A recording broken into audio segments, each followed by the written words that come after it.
a seguir. Números 14, versículo 6. Está travado, Senhor. Mas essa ainda, né? Tanta coisa. Só Jesus. Números 14, versículo 6 a seguir. Está escrito assim: E Josué, filho de Num, e Caleb, filho de Jefoné, dos que espiaram a terra, rasgaram as suas vestes e falaram a toda a congregação dos filhos de Israel, dizendo: A terra pela qual passamos a espiar é terra muito boa. Se o Senhor se agradar de nós, então nos porá nesta terra e não nos dará terra que mana leite e mel. Tão somente não sejais rebeldes contra o Senhor e não temais o povo desta terra, porquanto são eles nosso pão. Retirou-se deles o seu amparo, e o Senhor é conosco. Não os temais. Amém. Senhor meu Deus, meu Pai, Senhor, aqui está a sua palavra digna de toda aceitação, palavra que não volta vazia, mas que penetra, Senhor, até a divisão da alma e do espírito do homem. E eu peço a Ti, ó Deus, nesse momento, que o Senhor fale conosco por sua bondade, sua infinita misericórdia. Tudo isso nós te pedimos em nome de Jesus. Amém. Meus irmãos, se aceitem, por favor. Glória a Deus. Nós estamos diante de um texto que relata aqui um período em que o povo estava prestes a concluir uma trajetória, conquistando a promessa de entrar na terra prometida.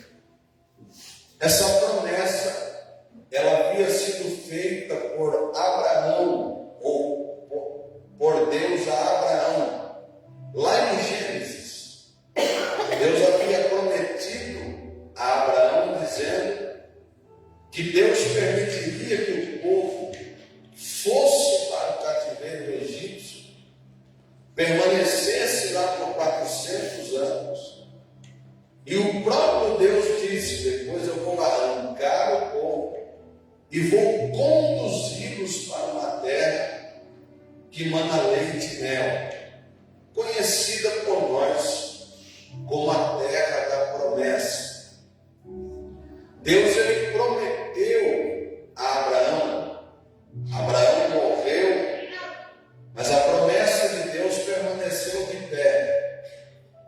E a Bíblia diz que com o passar dos anos, atingido o período em que Deus havia feito a promessa, Deus levantou um libertador que nós conhecemos muito bem, que é Moisés. E a Bíblia diz que agora Moisés, ele vai até a terra do Egito, sendo um homem usado por Deus. E Deus, através do ministério de Moisés, libera 10 pragas sobre a terra do Egito. Na última praga morrem os primogênitos do Egito, incluindo o filho de Faraó, aquele que haveria de assumir o trono do Egito. E a Bíblia diz que na casa dos israelitas nenhum mal lhe sucedeu, porque o sangue do cordeiro estava nos umbrais da porta, como Deus havia dito.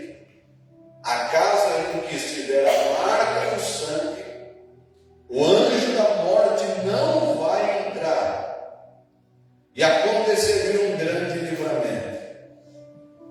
Isso de fato aconteceu, porque Deus cumpriu a sua palavra, e morrendo todos os primogênitos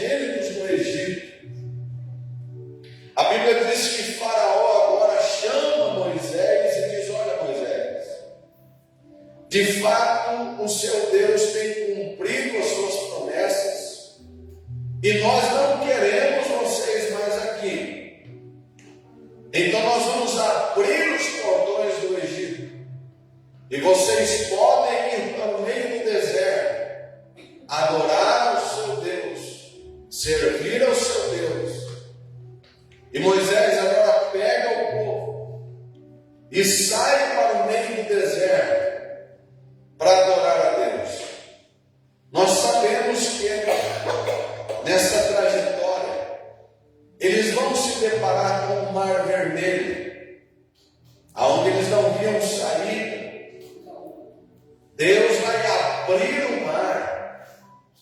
Israel vai passar a pés enxutos. E nós estamos falando de aproximadamente 3 milhões de pessoas. Deus não abriu uma trilha no mar. Deus abriu uma rua. Deus abriu um grande espaço para que toda a nação passasse. Até as águas do chão se secou. Quando a Bíblia diz que Israel passou a pés enxutos, está dizendo que nem molharam a planta dos seus pés. A Bíblia diz que Deus conduziu o povo, mas levou o povo a rodear 40 anos no deserto. Nesses 40 anos, olha para mim, 40 anos, o povo viu Deus dar vitória sobre o inimigo. O povo viu Deus enviar codornizes para suprir a fome do povo. O povo provou do maná que caía do céu todos os dias de madrugada. A Bíblia diz que Deus fazia cair um pó do céu, que era chamado de maná, uma palavra meio egípcia que quer dizer o que é isso. O povo pegava o maná, comia, se fartava, e Deus dizia: olha, não guarde para amanhã, porque amanhã eu mando de novo. Então o povo se alimentava e no outro dia Deus mandava novamente. Quando o povo cansa e Deus mandou codornizes, olha a providência de Deus, a provisão de Deus. Agora observe bem, porque o povo viu todos estes milagres. O povo viu que a roupa não apodrecia no seu corpo. Eles caminharam no meio do deserto e as roupas não apodreciam. De dia Deus colocava uma coluna de fogo, uma coluna de nuvem, perdão, para fazer uma espécie de ar-condicionado para o povo, para que o sol não judiasse da nação. Durante a noite, Deus colocava uma coluna de fogo para aquecer o povo. Deus conduziu Israel pelo meio do deserto. E agora, depois de verem todos estes milagres, incluindo a manifestação da presença de Deus no Sinai, porque diz que quando Deus se manifestou no Sinai, o Sinai tremia e fumegava. O povo viu a glória de Deus de perto. Tudo isso porque Deus estava conduzindo a nação para a terra prometida. Terra esta, chamada de terra que mana leite e mel. Essa declaração é feita porque a terra era uma espécie de paraíso. Lá tinha tudo do bom e do melhor. E vale a pena lembrar que naquela época, o que valia para os moradores era se a terra tinha alimento, era boa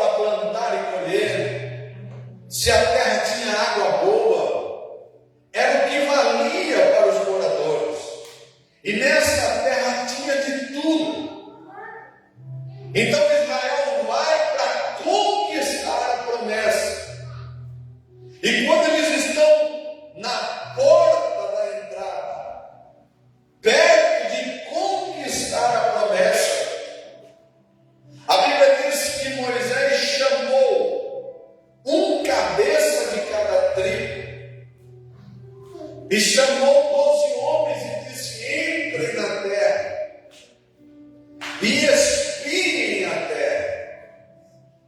Nós vamos entrar e vamos dominar a terra. Vocês precisam ver se é isso mesmo. Confere para ver se a terra é boa. E a Bíblia diz que eles entrando na terra, passaram 40 dias espiando a terra e descobriram que de fato a terra era boa. A Bíblia diz que a terra manava leite e mel porque tinha de tudo.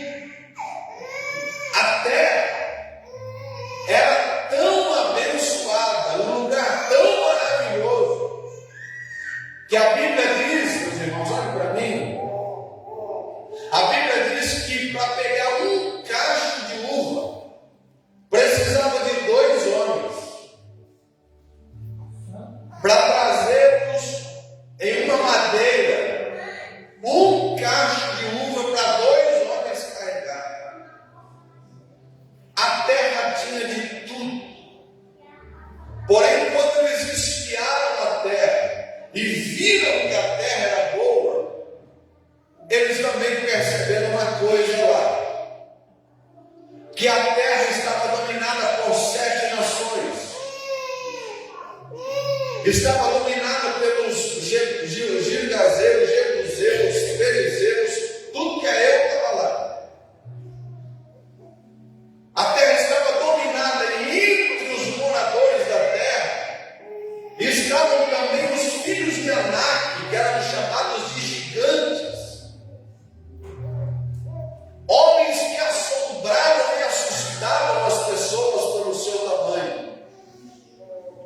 Quando o povo volta da terra e vai dar um relato para Moisés, eles dizem assim: olha, Moisés, de fato a terra é boa, ela mana leite e mel, porém lá estão os filhos de Anak, os gigantes, que dominaram a terra, e olhando nós para eles, éramos como gafanhotos aos seus olhos.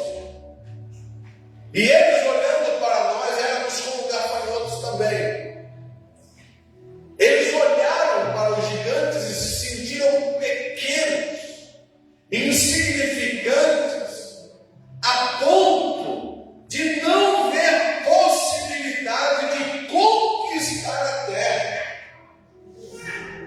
E a Bíblia diz que quando eles voltaram e deram um relato dizendo: olha, a terra é boa, mana leite e mel, um cacho de uva, 2 homens para carregar, é tudo confirmação, é certinho, do jeito que Deus falou.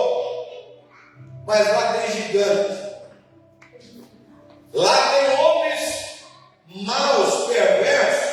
A Bíblia diz que o povo começou a chorar, ficaram assombrados, assustados. E nessa noite, meus irmãos, eu gostaria de pregar aqui para vocês como nós podemos conquistar as promessas. Todos nós temos promessas parecidas com essa, promessas de alcançar alguma coisa, de chegar a algum lugar, de assumir uma posição, promessas feitas por Deus. Porém, nós temos que entender uma coisa: que as promessas não são dadas de mãos beijadas. Há um preço a ser pago, há um preço que nós temos que pagar para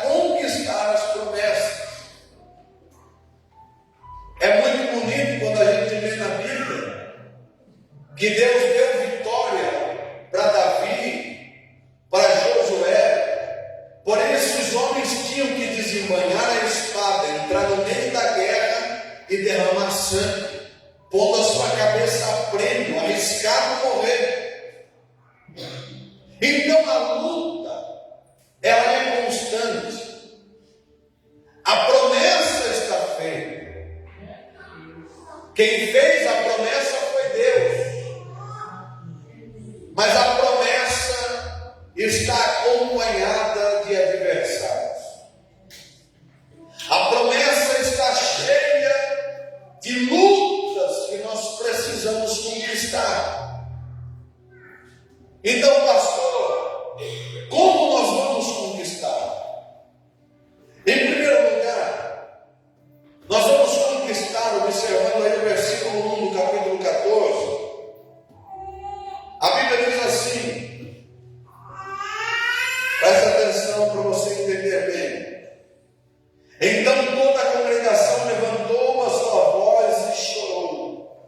O povo chorou aquela noite.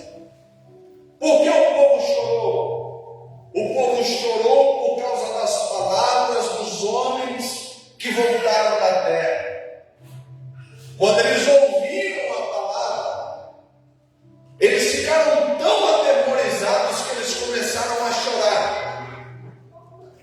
Então aqui está, meus irmãos, uma atitude que pode nos impossibilitar de alcançar as promessas. Primeiro, dar ouvido à voz das pessoas. Muitas vezes você tem promessa, você tem um sonho, você tem um objetivo, mas você não tem uma coisa: opinião. E aí muitas vezes você é dominado pela opinião alheia. Você não consegue ser conduzida pela sua própria fé e postura diante de Deus, mas você depende da opinião dos outros. E muitas vezes a opinião dos outros pode nos parar. Muitas vezes vamos ouvir palavras de familiares, de amigos, de pessoas que são próximas a nós, porque quem falou com o povo aqui foi os seus próprios patrícios, seus irmãos, as tribos de Israel. E eu tomo a palavra aqui para dizer para vocês que muitas vezes pode ter até dentro da igreja pessoas com palavras contrárias àquilo que Deus tem para nós. São crentes, servem a Deus, mas não tem a promessa nem a fé que você tem. Não tem a visão que você tem. Então a primeira coisa que nós temos que vigiar é com as palavras das pessoas. Em segundo lugar, a Bíblia diz que o povo, o versículo 2: e todos os filhos de Israel murmuraram contra Moisés e contra Arão, e toda a congregação lhes disse: quem dera tivéssemos morrido na terra do Egito, ou quem dera tivéssemos morrido nesta terra, nesse deserto. O que é que o povo fez? Começou a culpar o líder. O povo começou a murmurar contra Moisés e contra Arão, como se a culpa fosse deles. Foi eles que nos conduziram aqui, foi eles que estavam na frente, foi eles que trouxeram a gente para cá, então a culpa é deles. Isso significa transferir o peso da responsabilidade e a culpa para os outros. Muitas vezes você tem promessas, você não pode transferir a culpa dos problemas para os outros. Você precisa entender que o negócio é entre você e Deus. É entre você e aquele que fez a promessa. Eles começaram a transferir a culpa e murmurar contra Moisés e Arão. Mas pior do que isso, porque no versículo 3, a Bíblia diz assim: e porque o Senhor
Se come arroz, está ruim.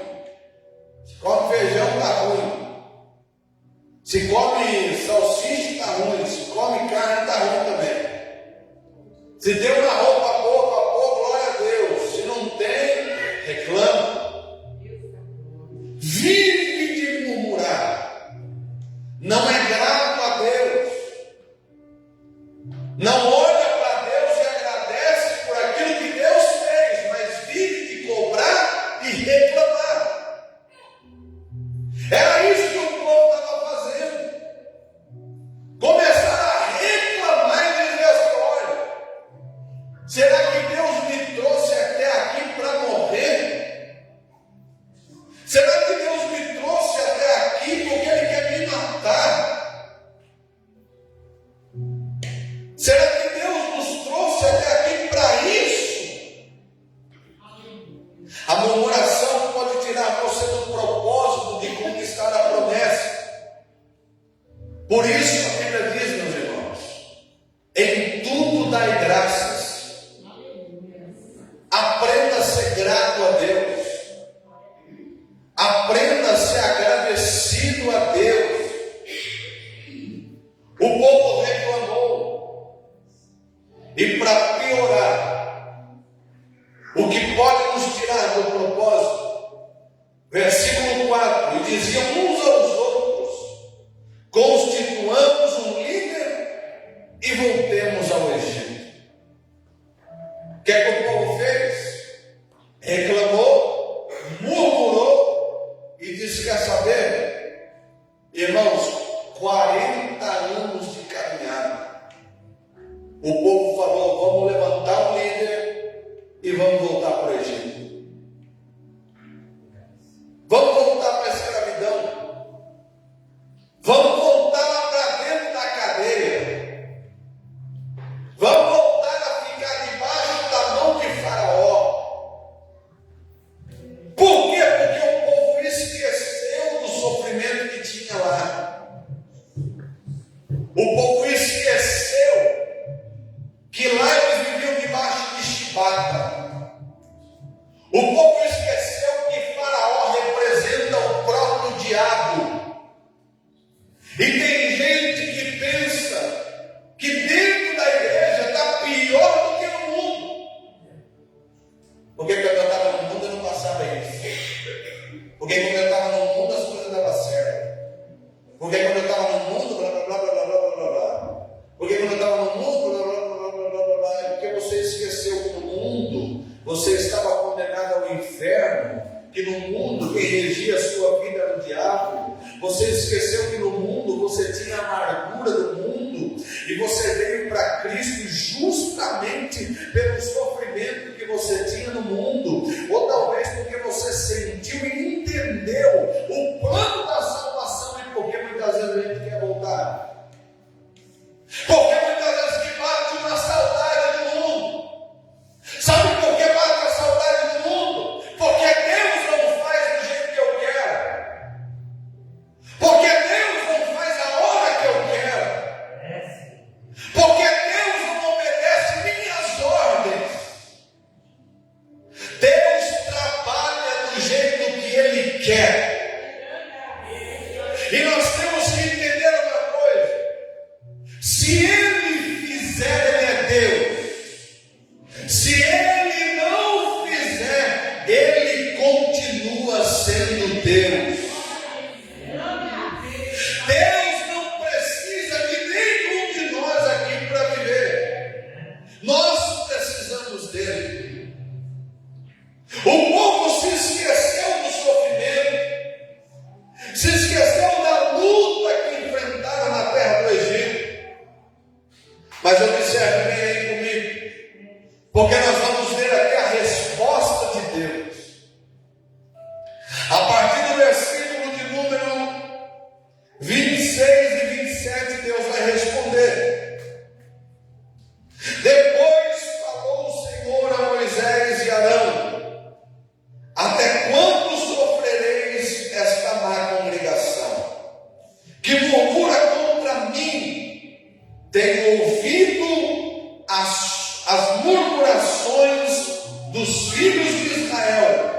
com que murmuraram contra mim.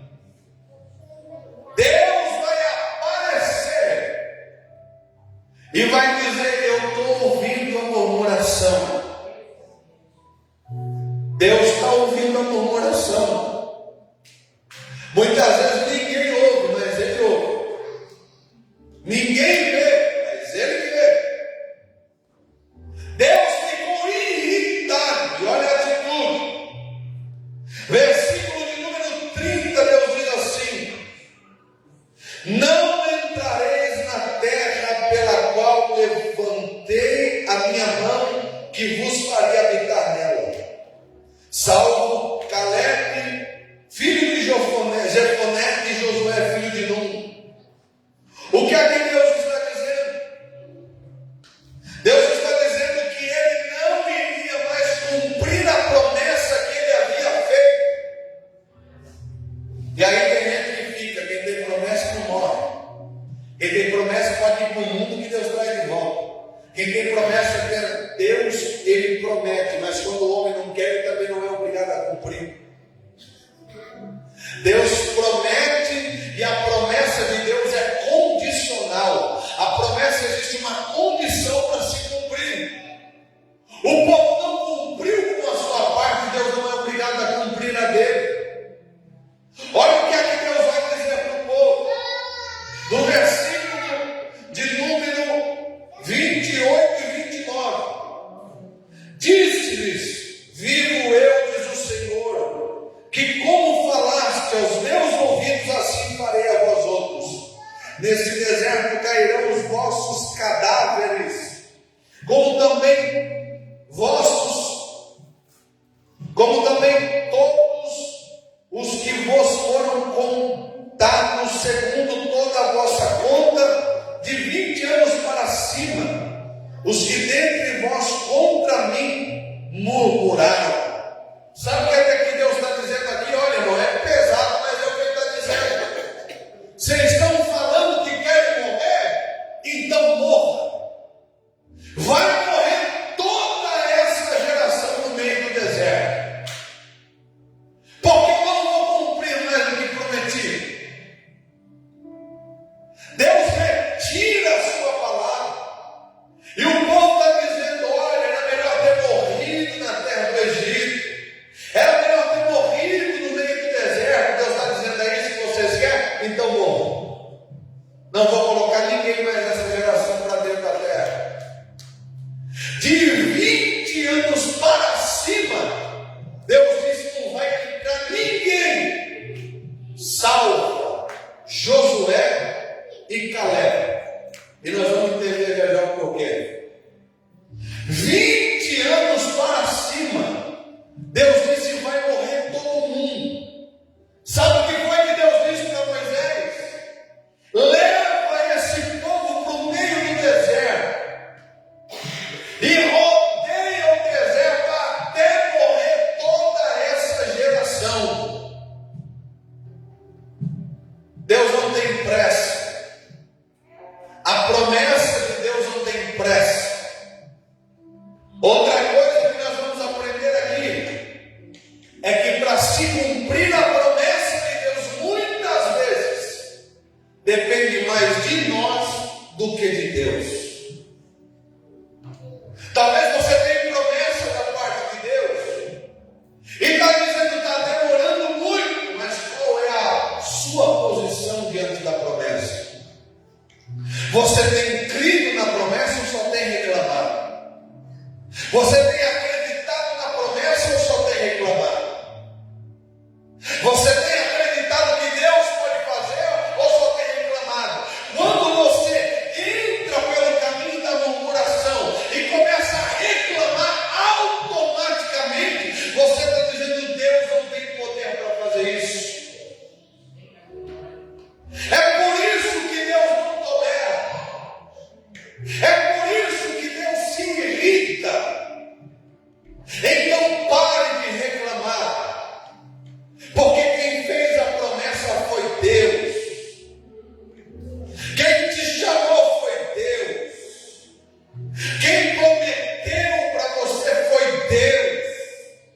Aleluia.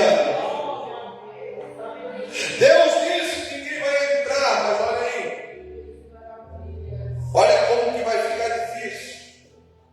Porque no versículo 34 Deus diz assim, ó: segundo o número dos dias em que espiastes esta terra, 40 dias, cada dia representando um ano, levantarei sobre vós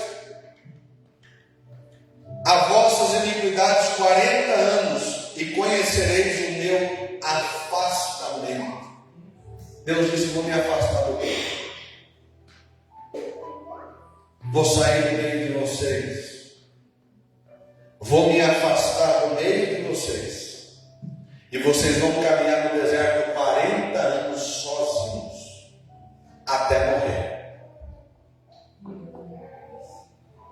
Tudo isso por causa da murmuração, tudo isso por causa da reclamação. Eu tenho uma palavra de Deus para alguém aqui esta noite, porque Deus está dizendo para nós aqui: vocês estão perto de alcançar uma promessa, mas pare de reclamar, pare de murmurar, pare de reclamar, porque o que Deus te prometeu está bem perto de acontecer. Agora vamos lá. Olha o que aqui Deus diz. Versículo 37. Aqueles mesmos homens que infamaram a terra morrerão de pragas perante o Senhor. O que é que ele está dizendo aqui, pastor? Deus está dizendo que a geração que foi inflamada vai morrer no deserto, mas quem inflamou vai ser ferido de uma praga.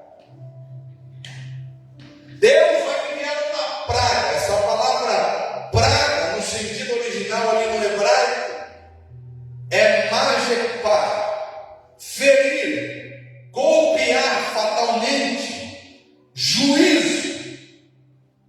Deus está dizendo que me inflamou, vai provar do meu juízo, porque eu vou ferir fatalmente, é para morrer. Olha o perigo, irmãos, muitas vezes de uma fala, porque olha para você ver, a Bíblia diz no livro de Tiago que uma língua põe uma fagulha, põe uma selva em brasas. Uma palavra destruiu uma nação de 3 milhões de pessoas. O fogo foi espalhando. Deus falou: vou matar uma geração inteira por causa de uma palavra. Daqueles que voltaram da terra condenando, dizendo que não dava, dizendo que era difícil, dizendo que não tinha condições, dizendo que tinha gigante, dizendo que não tinha como alcançar a promessa. Uma palavra do povo inflamou uma geração inteira. Cuidado com o que você fala, porque muitas vezes a sua família não quer vir mais para a igreja pelo que você fala. Muitas vezes as pessoas estão angustiadas com Deus e com a igreja pelo que você fala. Há poder nas nossas palavras. Olhe para mim esta noite, meus irmãos. A Bíblia diz que tem 6 coisas que Deus abomina, e a 7ª ele odeia: a que semeia contenda entre os irmãos. Deus odeia gente que lança contenda na congregação. Deus é contra a pessoa que inflama a igreja, inflama o seu povo, inflama a congregação. O juízo de Deus virá. Olhe bem, Deus ficou irritado com isso. Agora vamos lá. Porque no versículo 38 diz assim: mas Josué, filho de Num, e Caleb, filho de Jefoné, que eram dos homens que foram espiar a terra, ficaram com vida. No meio dos murmuradores tinha dois que se manteram fiéis a Deus. Deus conhece os fiéis. Deus conhece aqueles que são fiéis a Ele. E qual foi a atitude deles, pastor? Vamos lá. Versículo de número 7. Qual foi a atitude de Josué e Caleb quando voltaram da terra? E falaram a toda a congregação dos filhos de Israel, dizendo: a terra pela qual passamos a espiar é terra muito boa. O que foi que Josué e Caleb fez que agradou a Deus? Tiveram uma visão diferenciada daqueles que estavam olhando só o problema. Eles olharam e disseram assim: os nossos olhos não estão postos nos gigantes e naqueles que moram e nem nas dificuldades, mas os nossos olhos estão postos na promessa que é a terra. A visão de Josué e Caleb foi uma visão otimista. A Bíblia diz em Mateus, no capítulo de número 6, no versículo 22, a Bíblia NVI diz assim: os olhos são a lâmpada do corpo. Portanto, se os seus olhos forem bons, todo o teu corpo estará cheio de luz. Se os seus olhos forem maus, todo o teu corpo estará tenebroso. Isso significa que a maneira que a gente enxerga as coisas é o que determina o sentimento que vai entrar dentro de nós.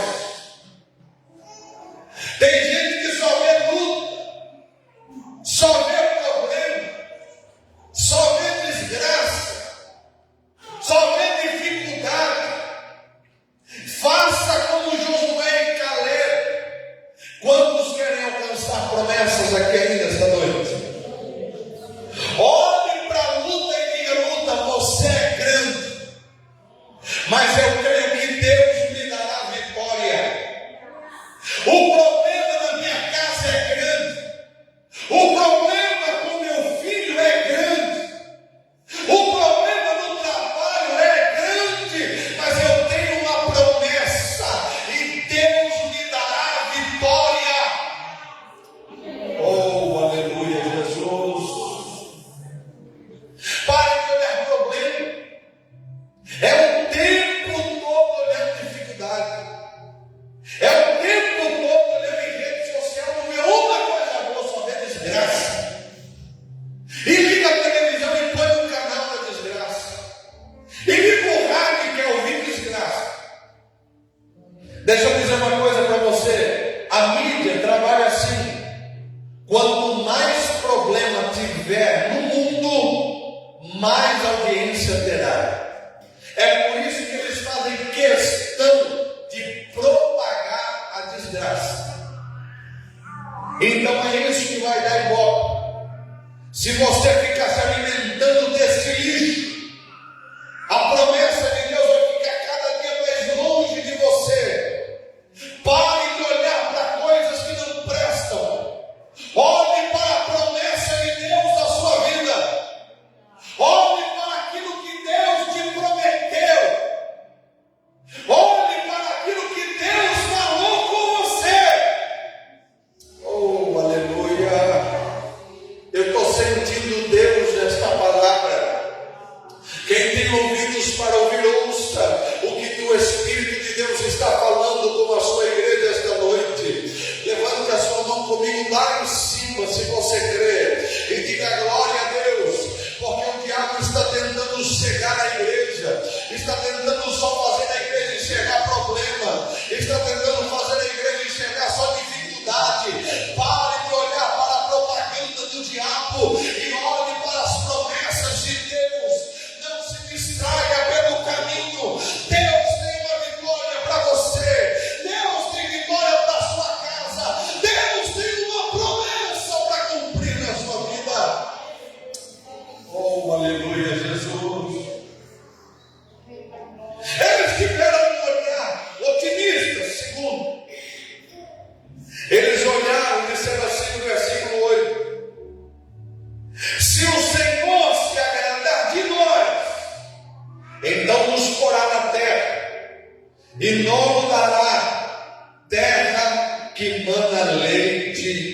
e mel. O que é que ele fez, pastor? Ele colocou a sua confiança em Deus. Oh, aleluia! Em quem você tem confiado? Em quem você tem acreditado?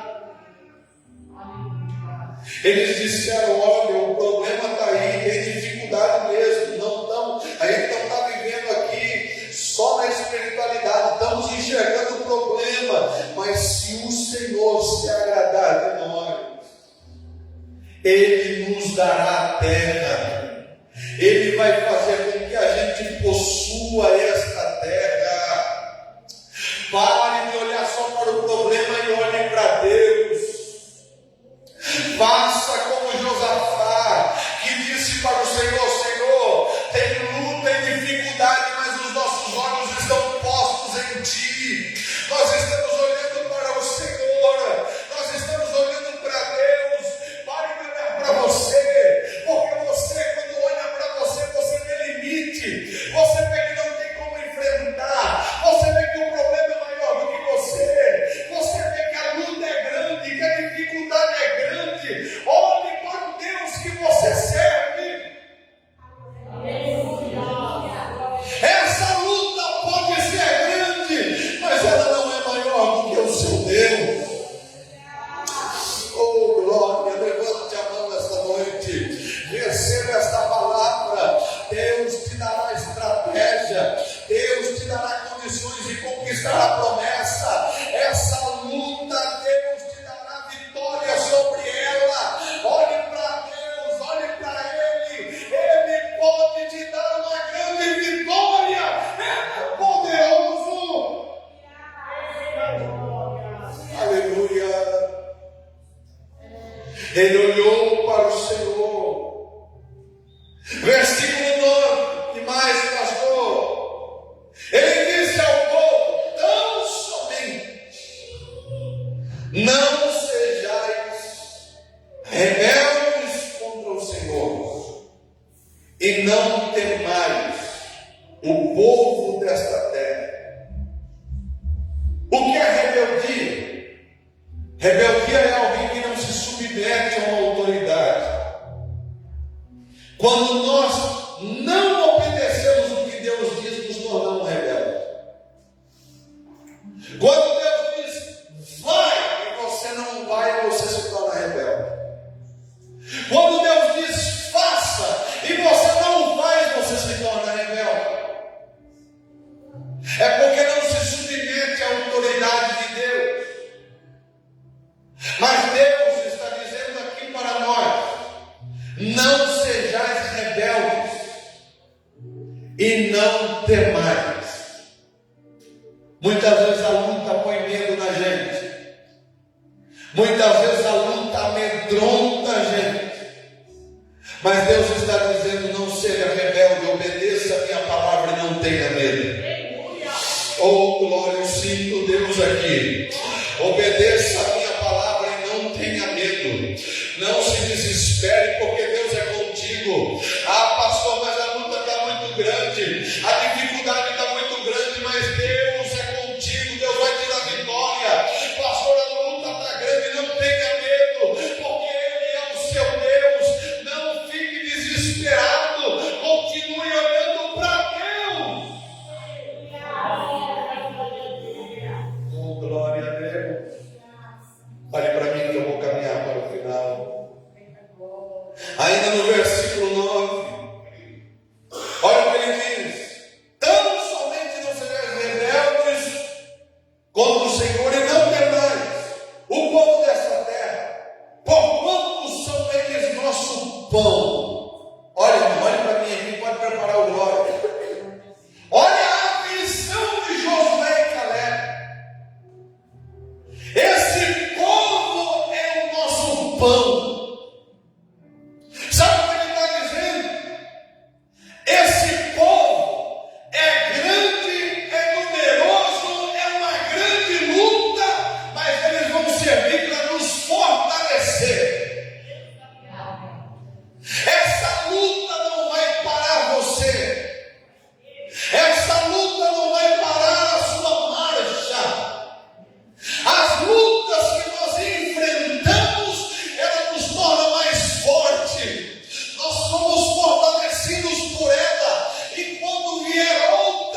Eu encerro aqui. Oh, glória a Deus. Versículo 9 ainda. Retirou-se, olha o que é que eles dizem.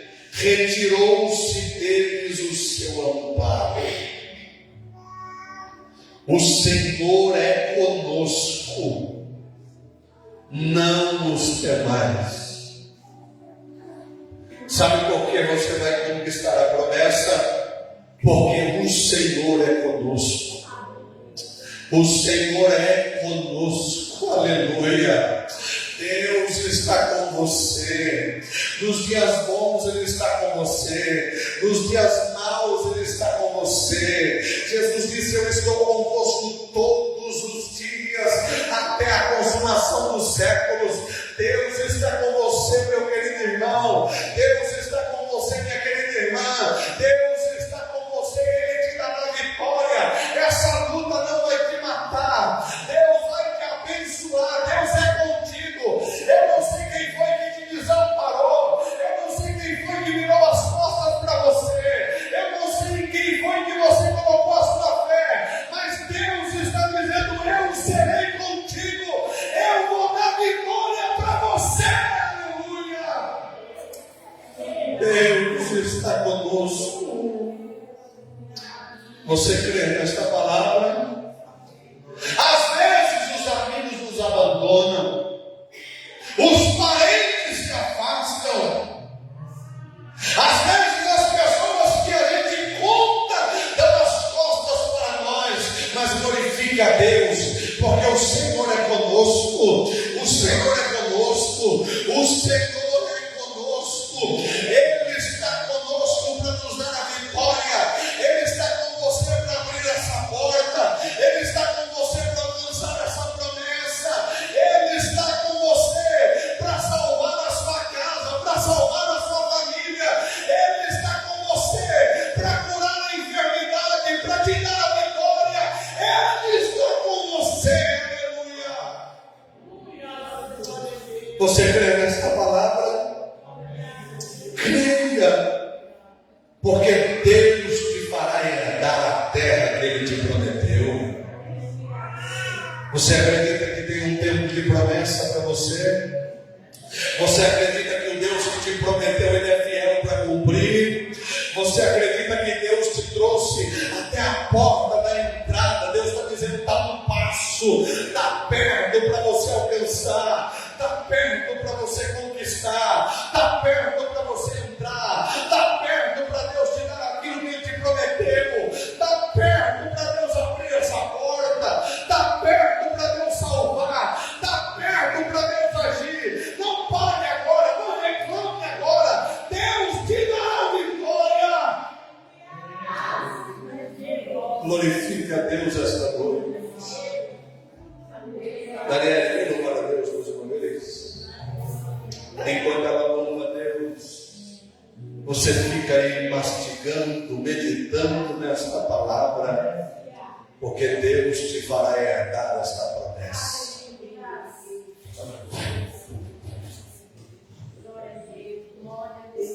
Aleluia. Louvado seja Deus. Glória a Deus.